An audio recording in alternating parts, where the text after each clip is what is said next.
Je ne suis pas manipulable. Ici le chevalier de la Mahat.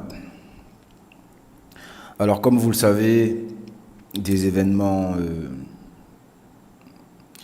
qui seraient apparemment extraordinaires se sont déroulés au Brésil, se déroulent au Brésil à l'heure actuelle. Alors je voulais revenir avec vous, chevaliers et chevalières, car ici ce message vous est adressé à vous particulièrement, non pas aux abonnés normaux, ni aux sympathisants, et ni à tous ceux qui essayent de nous détruire de différentes manières que possible. Ce message est juste pour avertir les chevaliers et les chevalières qui sont sur le chemin, sur le processus de la liberté, de la vérité et de la justice, qui cherchent à comprendre la Mahat et qui rêvent de voir la terre rééquilibrée. Chevaliers et chevalières, ça fait un bon moment que je vous parle des Mantins d'âne, que l'ufologie et les occidentaux appellent les gris, les étas réticuli, les Elohim, etc. Je voulais revenir avec vous sur ce sujet car je ne voudrais pas que vous tombiez dans ce piège de magie noire qui est émis depuis l'un des pays les plus actifs au niveau de la science primitive isphétique. De la science primitive isphétique.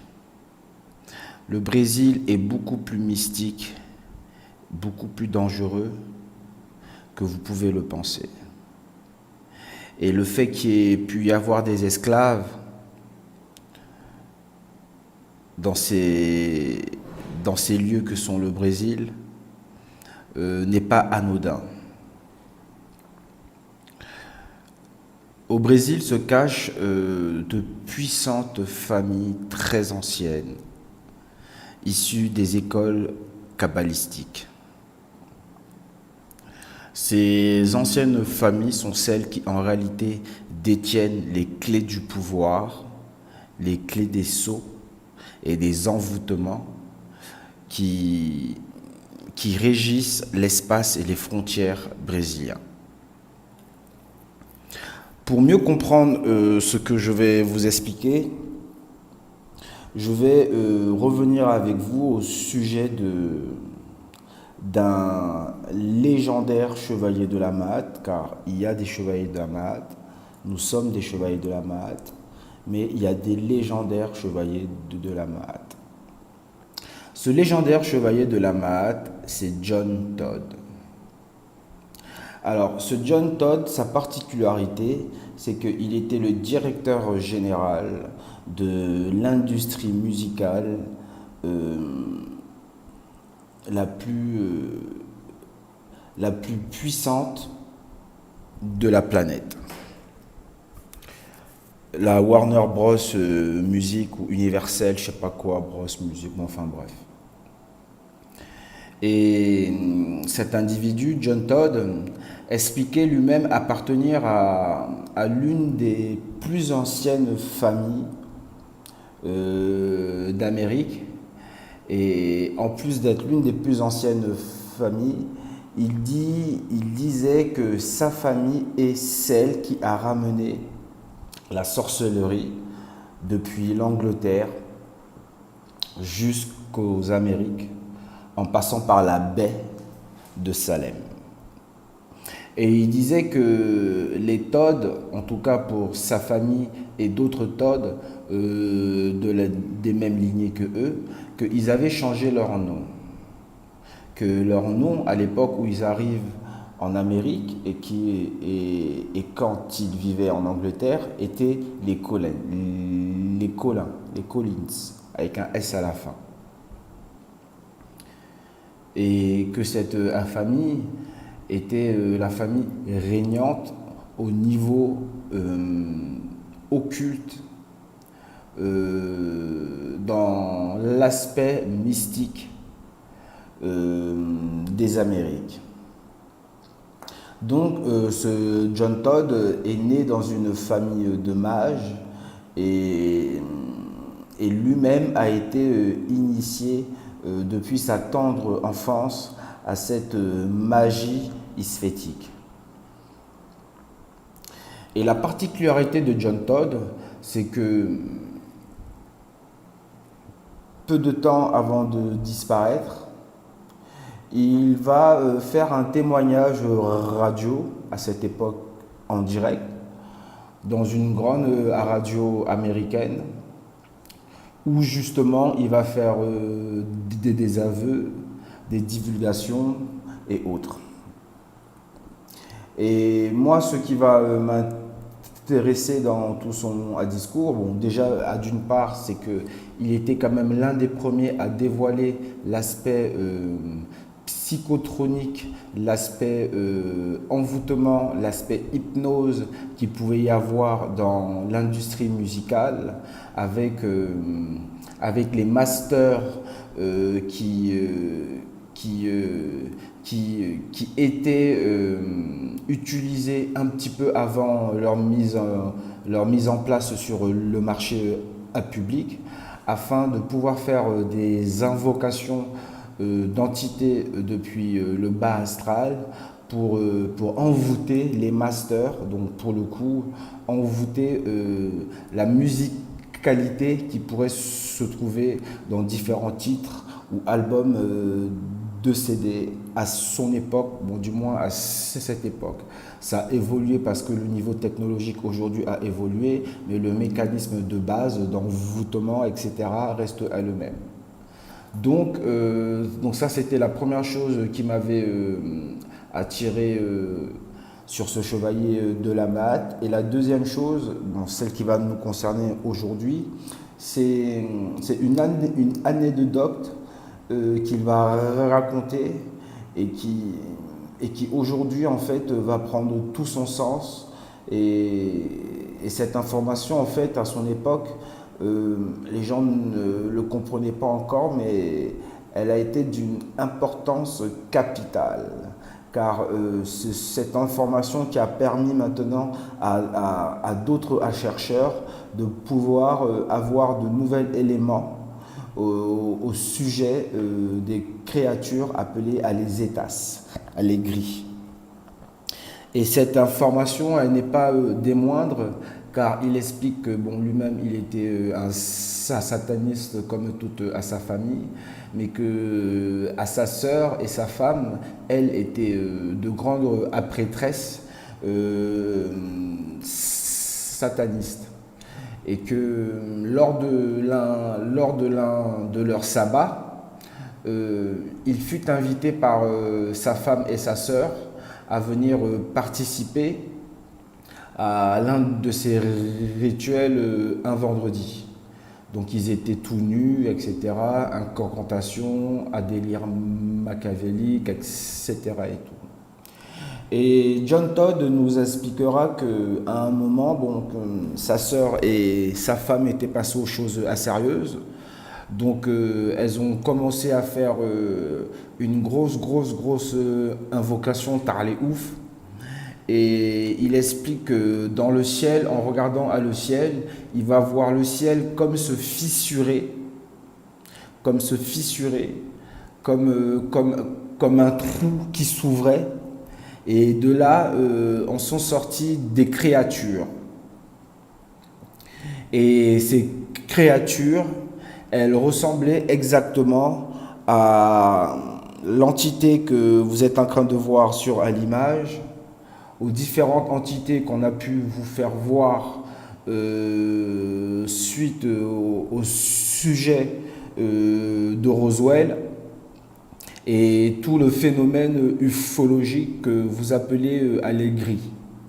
Et encore, généralement, j'ai remarqué que dans ce monde de l'ufologie, on parle rarement des grands gris. on parle toujours, pardon, des petits gris, mais on parle rarement à des grands gris. Et pour cause. Donc, ce qui est intéressant dans ce que John Todd explique, c'est que sa sœur et sa femme vont lui dire que vont lui expliquer que ces entités qui voient au-dessus de lui sont allées Dieu et et en fait sont allés Dieu, excusez-moi, qu'ils étaient des démons. Que eux, bien sûr, qu'on considère comme à des dieux.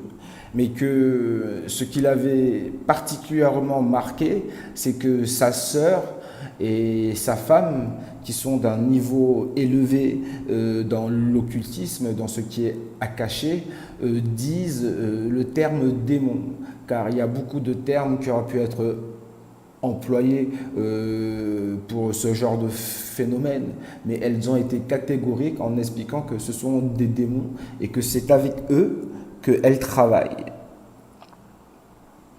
Et ce qui devient intéressant pour les chevaliers de la Mahât, c'est que John Todd explique que mais lui, ces démons, lui le rappelaient plutôt les créatures qui ont pu être vues, soi-disant vues, pendant le sujet de Roswell, que ce sont des gris.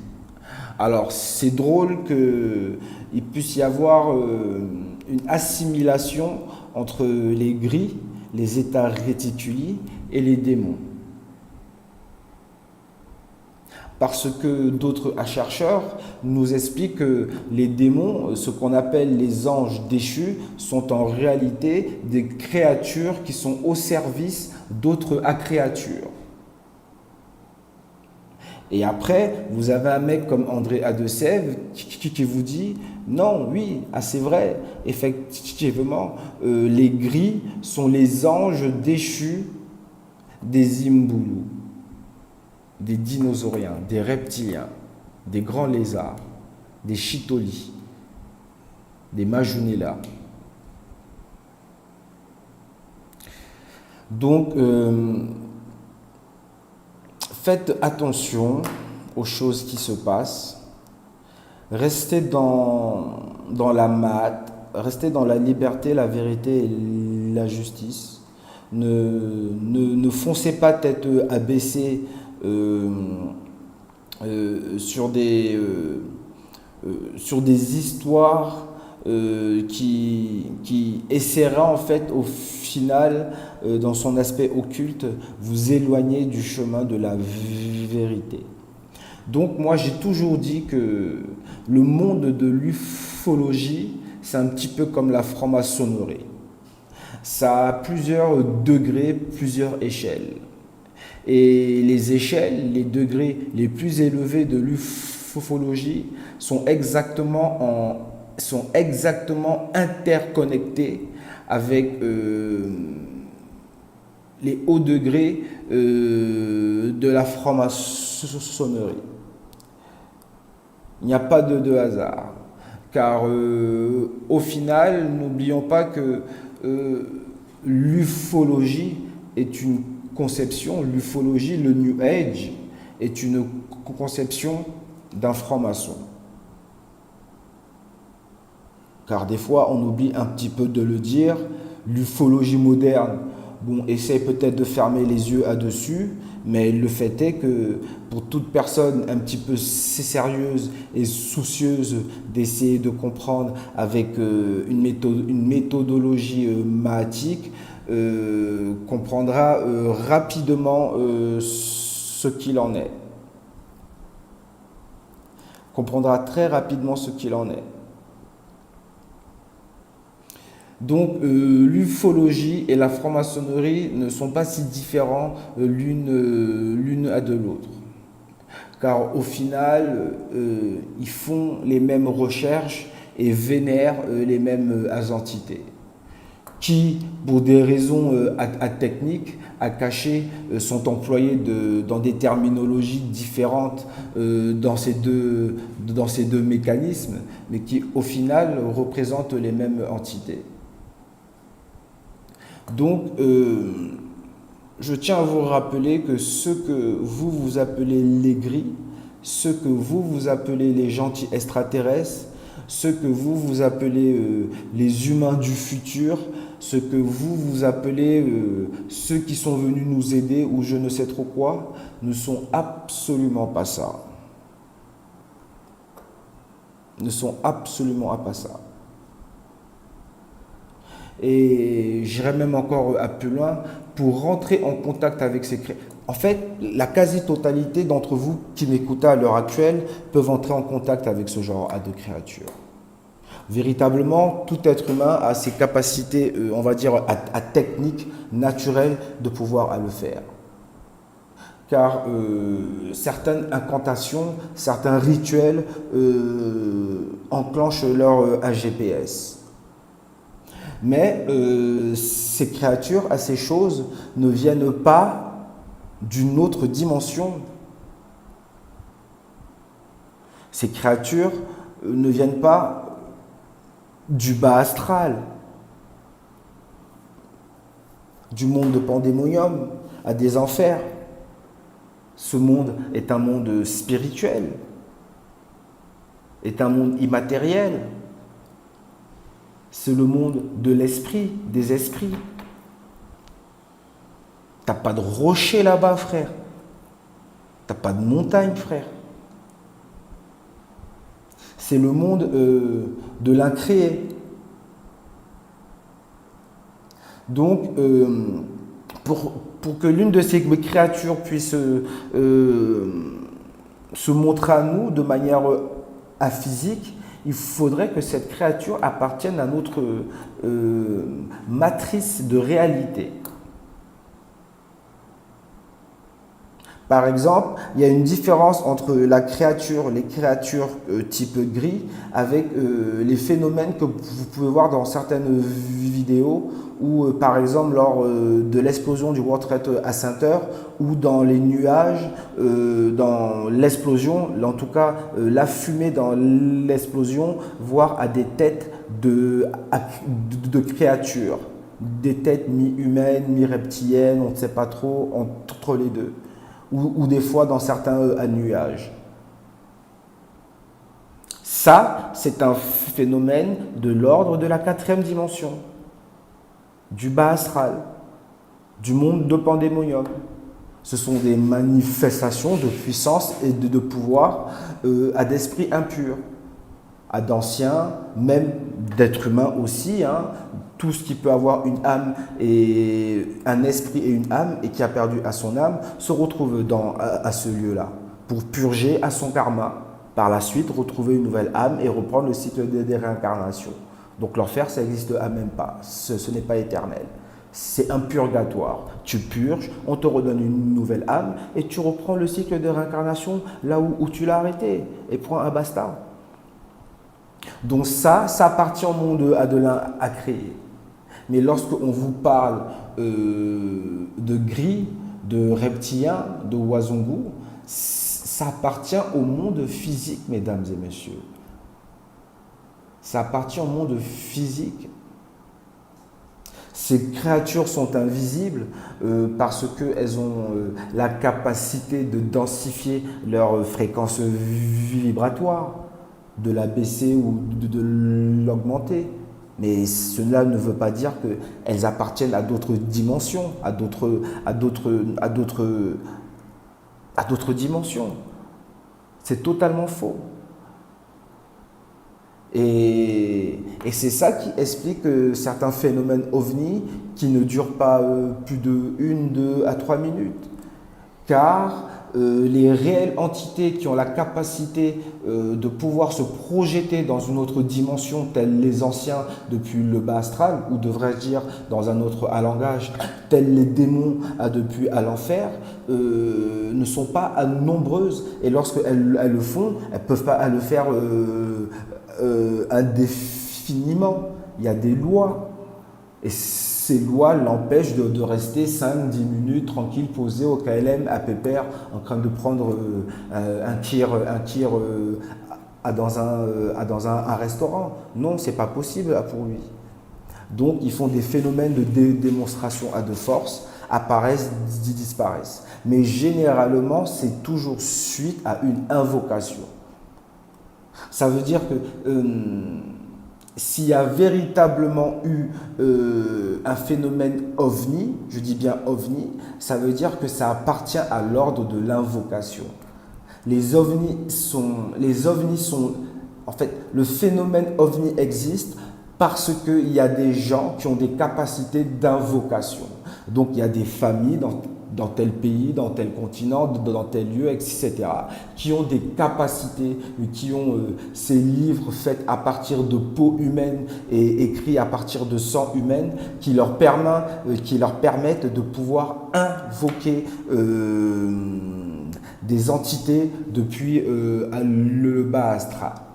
Et dans ces moments-là, il y a des phénomènes ovnis. Car ça permet justement, à la suite, à ces entités qui sont invoquées par ces individus, par ces familles, de pouvoir se manifester, se la raconter, etc. et tout. Mais même avec ça, ils ne peuvent pas le faire indéfiniment. Parce que ce qu'ils font est illégal et ils sont là en toute illégalité. Mais les gris ne sont pas de ce monde-là. Les Mantandanes ne sont pas de ce monde-là.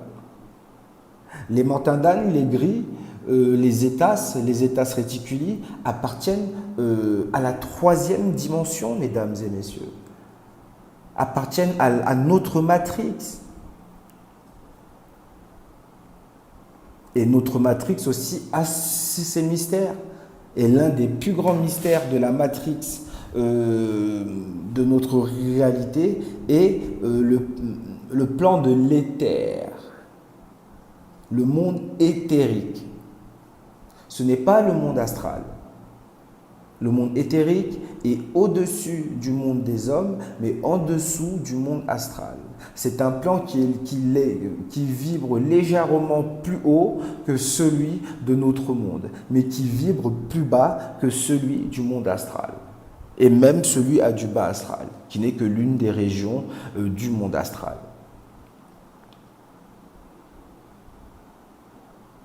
Donc, ces créatures que vous voyez, ces Mantandanes, ont un rapport direct avec le phénomène Agartha.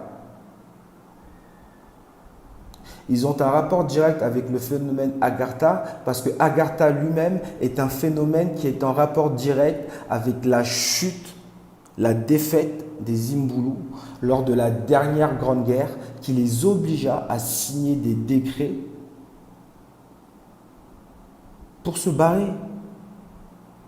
Donc, comme les êtres humains à cette époque ont eu pitié d'eux, ils ont mis en place des décrets, des lois qui feraient, pour le coup, qui annuleraient la mise à mort programmée suite à leur niveau isphétique.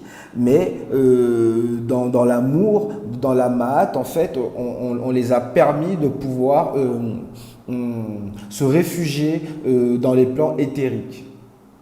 Alors maintenant, les gens, ils vont vous dire, oui, mais ils sont sous la terre. Ok, je veux bien qu'ils passent par des passages souterrains qui mènent à certains lieux. Et dans ces lieux-là, on trouve des vortex, des portes qui, elles, mènent vers des plans différents d'une autre, mais qui appartiennent toujours à la matrix de la Terre. Ça veut dire qu'ils sont juste dans un plan qui est légèrement plus élevé que la nôtre, mais qui, à l'intérieur, a aussi sa propre physicalité. Et c'est dans ce lieu-là, que se trouve le continent de Agartha. Mais Agartha, c'est comme si je vous disais que Agartha appartient à la partie invisible de la Terre. Et nous appartenons à la partie visible de la Terre. Et Agartha a été conçu, créé par et pour les Imbulu, les dinosauriens.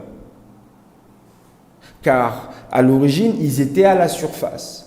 Mais lorsque nous, les humains, nous sommes venus à la terre, il a fallu que nous pacifions à les lieux.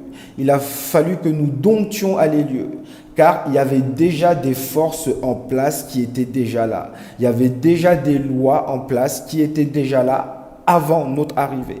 Donc il a fallu une inquisition, une pacification, une domination qui me mènera en fait à cette fuite programmée en plus des Zimbulu à les plans intérieurs de la Terre. Alors je veux bien que ça soit à l'intérieur de la Terre, comme je vous le dis, mais par la suite, il y a des vortex, mesdames et messieurs. Donc il se peut que tu puisses chercher toute à ta vie sous la terre, mais que tu ne trouves à jamais.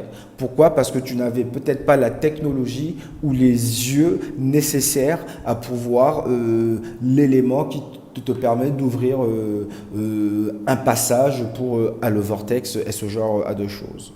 Car il faut comprendre qu'ils utilisent la technologie primitive qui leur permet, par exemple, de mettre en place une technologie surpuissante holographique. Donc, on ne peut pas passer devant un portail, devant une Stargate d'Imbulu sans jamais à la voir, et ça mais pendant 50 ans, 100 ans, 200 ans, 500 ans. Parce que ces portes sont protégées par des barrières holographiques qui ne peuvent être que vues ou par de la technologie avancée ou par une initiation à pousser dans l'occultisme de la science primitive, qui, je rappelle, est une science qui doit être utilisée avec la maths. Sinon, nous avons tous les désastres que nous voyons à l'heure actuelle dans l'humanité. Donc, les Mantandan sont des créatures qui ont une histoire, un passé. Et croyez-le ou non, hein, à l'origine, ces créatures avaient une âme. Aujourd'hui, une infime minorité, je dis bien une infime minorité, en a encore une, et encore pour la plupart, ils ont ascensionné, donc ils sont devenus des esprits purs, bon, si vous préférez à des ancêtres, ou ce que les Starfula et les profanes appelleraient anges, archanges et autres. Car comme je l'ai toujours dit, tout esprit ayant été créé par le Créateur et étant doté d'une âme est assujetti à la loi de la réincarnation et de la Ma'at. Donc, tout et chacun de ces créatures bénéficie justement de l'évolution spirituelle, dont chacun est amené à devenir un esprit pur. En fait, tout esprit ayant été créé par le Créateur est amené à devenir un esprit pur, donc à devenir ce que les profanes et les Starfula appellent archanges, anges, etc. C'est nous en fait les anges, c'est nous les archanges, c'est nous les séraphins, c'est nous les chérubins et autres. Ce n'est pas autre chose, c'est nous à ces esprits et tous les autres esprits ayant été dotés d'une âme à tout comme nous. Donc ça, c'est une infime minorité, mais pour tous les autres, ils n'ont plus d'âme. Et je dirais même plus ils n'ont plus d'âme, je dirais même ils n'ont pas d'âme. Car ça fait tellement longtemps qu'ils n'ont plus d'âme que aujourd'hui, que ce n'est plus vraiment approprié. Ils n'ont pas d'âme. Et contrairement aux phénomènes Imbulu qui ont perdu leur âme, eux, les Mantandan, ils n'ont pas perdu leurs âmes, ils ont volontairement coupé toute forme d'émotionnalité en eux. Par la science, la technologie primitive, cette espèce a coupé toute forme d'émotionnalité en eux. suite à des événements tragiques et douloureux qui se sont passés lors de la Grande Guerre à d'Orient, où la quasi-totalité à des femelles, à des femmes, ont été décimées pour un meilleur contrôle de la race. Donc, le phénomène des êtres sans âme est beaucoup plus complexe que nous pouvons le penser. Car au final, c'est quoi une âme? C'est quoi? C'est pouvoir disposer de âme, amour, ou de pouvoir, je ne sais pas.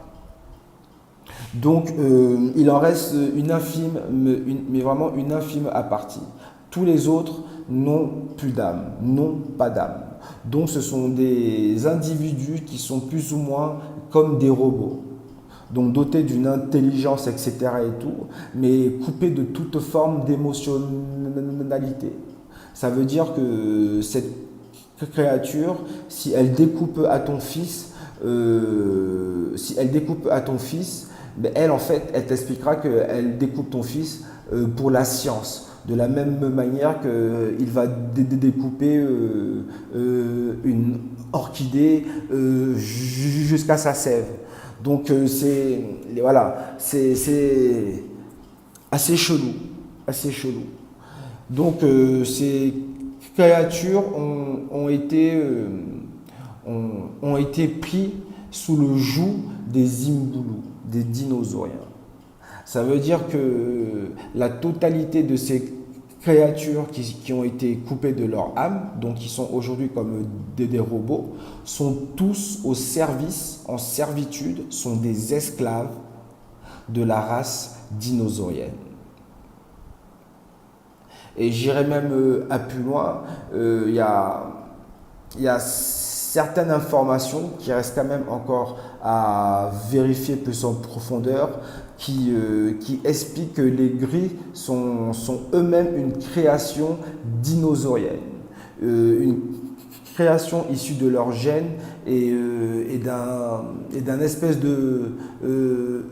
d'animal, d'un espèce de lézard, ou d'un espèce de serpent ou de grenouille qui aurait pu exister à cette période-là. Et bon, mais même le fait est qu'aujourd'hui, peu importe de savoir comment ils ont été créés, aujourd'hui, moi je vous dis, ces créatures sont des créatures qui n'ont plus d'âme parce qu'elles n'en ont plus et qui sont au service et en servitude et sont des esclaves pour les Imbulu.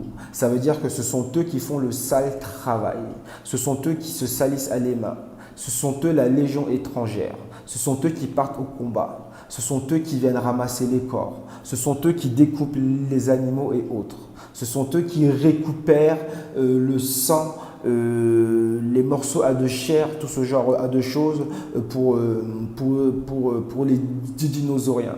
Ce sont eux qui enlèvent à vos enfants. Ce sont eux qui généralement peuvent prendre l'apparence de tel ou tel, ou vous donner des informations ou des pseudo-pouvoirs qu'en fait il ne vous donne pas, mais qui ne fait que activer en vous, car ces pouvoirs sont déjà en vous. Mais lui, il a la capacité de les activer, peu importe à comment. Mais le fait est qu'ils ont cette capacité de pouvoir activer en fonction de leur degré, de leur niveau eux aussi, les capacités endormies, les capacités latentes des êtres humains. Et c'est par ce procédé-là qu'ils font du troc, des échanges. Ce sont les mêmes aussi qui récupèrent les âmes, etc., etc., etc., pour le compte de l'empereur Umbaba Samaongo et des Imbulu, des dinosauriens. Et il y a bel et bien une différence entre les Mantindanes et par exemple les Wazungu, les lignées mérovingiennes, les Pléadiens, les grands blonds aux yeux bleus, les Ariens. Ça, c'est encore autre chose. Là, parce qu'ici, on parle d'esprits carnassiers reptiliens, morts, donc bloqués en enfer, dans le bas astral, dans le monde de pandémonium, qui ont réussi à contourner la loi et à récupérer de nouvelles âmes grâce au marché de la sorcellerie et à s'incarner dans des lignées de corps à sang bleu, qui ont été conçus de manière très très occulte à jadis lors de la dernière grande glaciation de l'humanité. Donc ça, c'est encore autre chose. Et eux, c'est la noblesse areptienne. Ce sont les nobles morts lors de ces 600 000 années, lors de la Grande Guerre d'Orient, qui se réincarnent dans des corps physiques, mais qui se ressemblent quasiment tous, car ils sont de lignée genre grand blond aux yeux bleus, ce genre de choses, quoi. Mais ça, c'est encore autre chose. C'est pas les Mantindanes. Bien qu'au final, on parle d'une seule et même grande famille. La famille qui vénère le serpent ancien, Apophis. Donc, tout ce qui est E.T., extraterrestre, gris, etc., que ce soit les grands gris ou les petits gris, il n'y a rien d'ufologique. Il n'y a rien de genre venu de tel univers, telle planète, dans telle constellation, dans telle galaxie. C'est rien de tout ça. C'est plus un rapport avec les anges adéchus, les démons, la sorcellerie et la magie noire. C'est rien d'autre que ça. Et les véritables initiés ne pourront pas venir dire que je me trompe. Vas-y, c'était le Chevalier de la Malade, poto.